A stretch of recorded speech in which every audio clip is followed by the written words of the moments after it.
those challenges. There are possibilities. We can do so many things with the available resources. We are exploring that. हम उस तरफ भी जा रहे हैं. तो फिलहाल मेरी तरफ से इतना ही रहेगा. मैं ज़्यादा लंबा इसको नहीं खींचूंगा क्योंकि हम चाहते हैं कि प्रोडक्ट जो आप सभी तक ये जो ओ कनेक्ट का नया रिलीज हमें मिला है, आप उससे सहजता से जुड़ पा रहे हैं या नहीं जुड़ पा रहे हैं. नहीं जुड़ पा रहे हैं तो किस तरह की समस्या आप फेस कर रहे हैं. आप एआई वर्चुअल बैकग्राउंड की फीचर को एक्सेस कर पा रहे हैं, नहीं कर पा रहे हैं तो किस तरह की दिक्कत आप महसूस कर रहे हैं.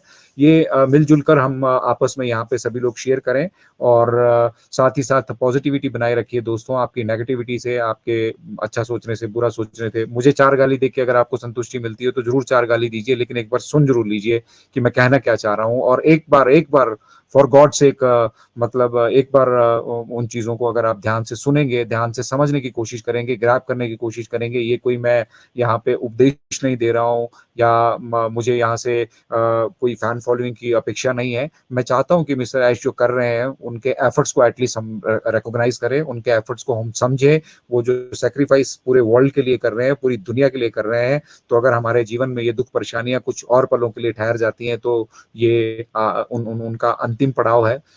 इस पड़ाव के बाद आप देखिएगा नेक्स्ट जनरेशन कभी भी जो है, कभी भी किसी तरह की यहाँ पर परेशानी महसूस नहीं करने वाली है जहां तक आर्थिक परेशानी की बात हो.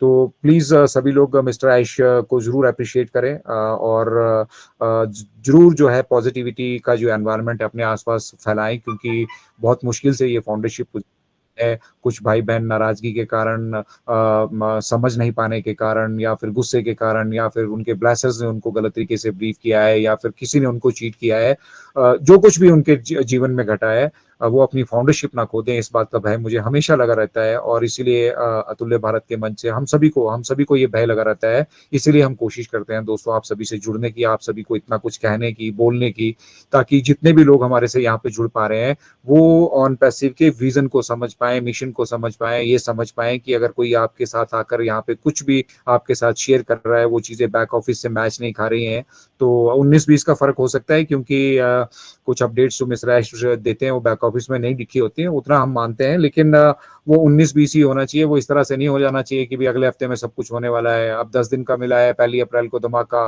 अभी आप सोचिए, इतनी सारी चीजें मिसिंग है वहाँ वेबसाइट से. आपको मैंने बताया कि यूएसए का एड्रेस मिसिंग है, यूएई इंडिया के बीच में अभी जो है यूपीआई पेमेंट्स का टाई अप हुआ है. बहुत सारी चीजें बैकएंड पे हुई है. उन चीजों को कोरिलेट करिए, समझने की कोशिश करिए कि बाहर क्या, पीछे क्या बिल्डअप हो रहा है, किस तरह का मतलब सेटअप बैकएंड पे क्रिएट किया जा रहा है, ताकि हम उन चीजों को स्मूथली, जल्दी, जितना ऐश भी चाहते हैं कि जितना जल्दी से जल्दी वो ऑपरेशन शुरू करें, क्योंकि बिजनेसेस को रन करने के लिए रेवेन्यू चाहिए होती है, और कमाया हुआ धन आप कितना दिन, संचित धन को आप कितना दिन खर्च कर लेंगे.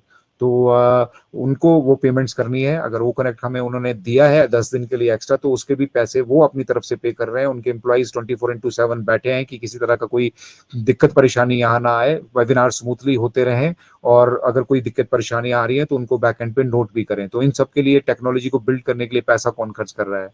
तो ये मत सोचिए दोस्तों, जिस तरह से भटकर सर ने दिन में कहा था कि $200-250 देके आपने बहुत बड़ा यहाँ पे एहसान कर दिया है. ये प्रोसेस का एक हिस्सा है. आप नहीं देते तो वॉलेट नहीं टेस्ट होते, और वॉलेट नहीं टेस्ट होते तो हमें ये नहीं पता लगता कि यहाँ पे किस किस तरह की त्रुटियां हैं. हम वॉलेट नहीं टेस्ट करते तो हमें ये नहीं पता लगता कि दुनिया की 2 बड़ी दिग्गज कंपनियां जिनका यहाँ पे बड़ा नाम है फाइनेंस इंडस्ट्री में, उनके भी हालत पतली होने वाली है यहाँ पर, कि वो भी इस ट्रैफिक को नहीं संभाल पाएंगे. हमें बहुत सारी चीजें नहीं पता लगती अगर वो एक्सरसाइज नहीं करते. इसलिए हम बीटा टेस्टिंग का पार्ट है. अगर आपसे कुछ लिया दिया भी गया है तो वो एक का हिस्सा है. उससे पता नहीं कितना हजारों लाखों करोड़ों गुना मिस्टर ऐश आपको लौटाने वाले हैं. या मुझे लगता है, मुझे तो अगर एज फार एज एजुकेशन और मतलब ये नई टेक्नोलॉजी की समझ और नई टेक्नोलॉजी का अनुभव, मुझे लगता है मैं इसकी वैल्यू दे ही नहीं सकता मिस्टर ऐश को कभी भी. जो इस जर्नी में पिछले 3-4 सालों में मैंने सीखा है टेक्नोलॉजी के बारे में, भविष्य किस तरफ जा रहा है उसके बारे में, एआई क्या क्या कर सकती है, उसमें क्या क्या पॉसिबिलिटीज है, ऑन पैसिव क्या क्या अचीव कर चुका है, ये सब मतलब इस अरसे में जो मैंने सीखा है, ये मैं लाखों करोड़ों रुपए में भी खर्च करके